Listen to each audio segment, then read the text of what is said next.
एही में एगो गाना उड़ाइल बा भैया, नया नया ड्राइवर।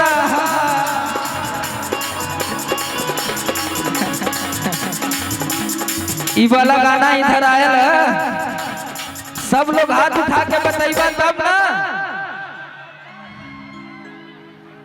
पीछे वाला भैया देखा, ड्राइवर तो पूरी दुनिया है भैया। Thank you. केहू 4 चक्का चलावता, केहू 2 चक्का चलावता, केहू साइकिलियो चलावता भैया। बा भैया के तरफ से बहुत सारा आशीर्वाद आयल बा।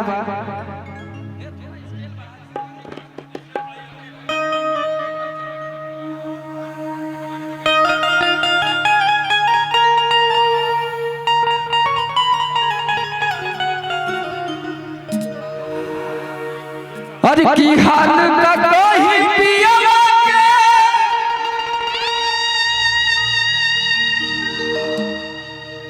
और बिन चलुई जन चापाता।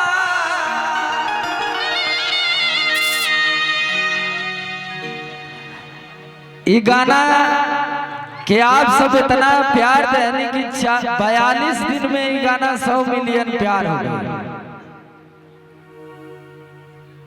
42 दिन में आज तक भोजपुरी में केहू का गाना 100 मिलियन ना गइल बा। ऐसा ही चलत रहला, हम कुछ बोलबे ना करीला। 100 मिलियन जाए 200 500 कोनो फर्क ना पड़े वाला। हम जानत है कि आप सबका आशीर्वाद है तो हमार कौनो न कौनो बजत रही। साल भर 6 महीना पे एगो हमार बच जाए तब हम चलत रह बाबा। की हाल का कोई पिया के, हर बिन चलुई जन चापाता।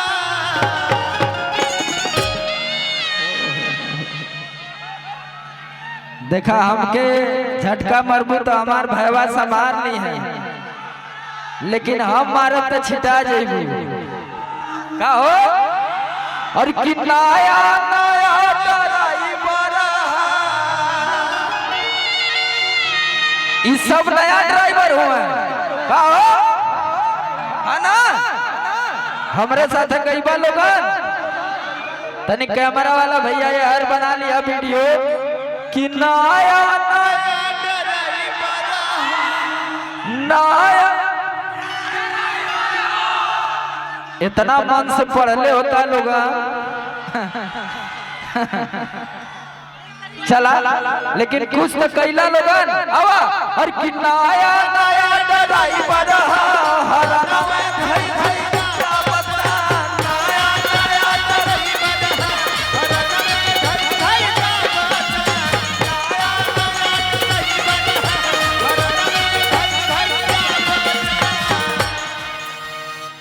इधरो नया ड्राइवर हुआ लोग ना।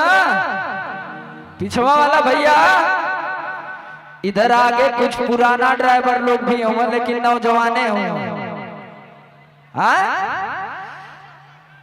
अच्छा, इधर भी कि हाल का कोई पिया के, और बिन चलुई जन चापाता। तो आ ड्राइवर कहाँ हुआ? ट्रेन में।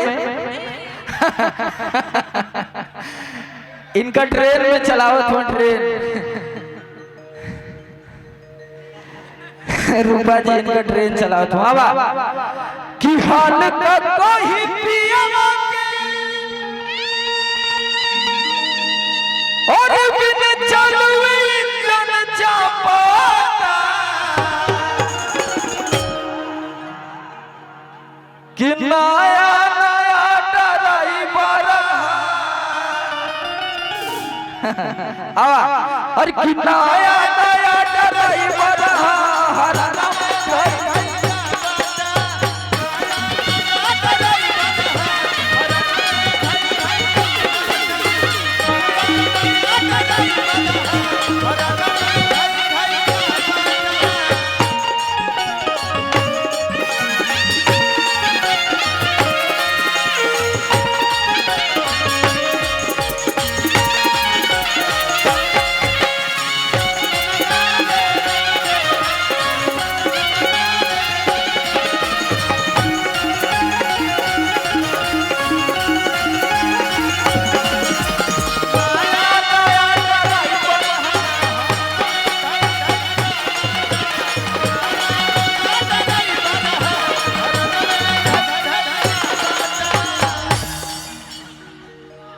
ये लाइसेंसी है कहो AK-47 ना देख ले हो कि कुछ न पावे चुए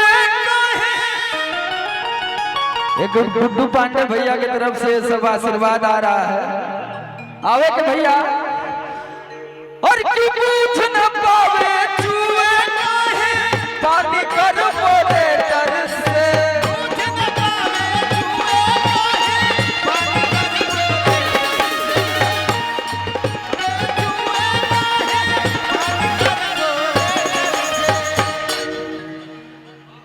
ये देखिए गाना इतना साफ गाना है कि कोई भी ड्राइवर बता सकता है इस गाने को कि नहीं गाड़ी अगर चलती है तो कार्बोरेटर होता है कि नहीं भैया कभी कभी लीक कर जाला तो पानी छुएला ना चला ये देखिए बाबू की तरफ से बहुत सारा प्यार कि पूछ न पावे छुए काहे पानी कर बोले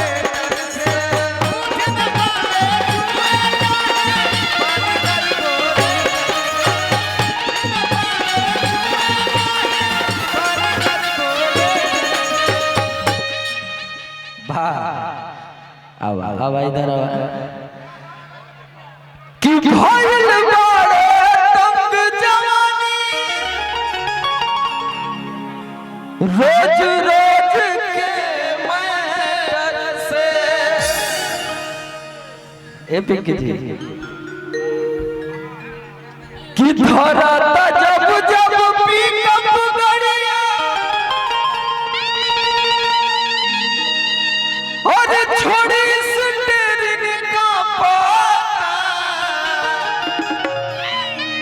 और देखिए गोलू बाबू भी आ चुके हैं गोलू राजा जी छोटे बाबा और राजकुमार भैया मुकेश राय जी सॉरी मुकेश राय जी कि नया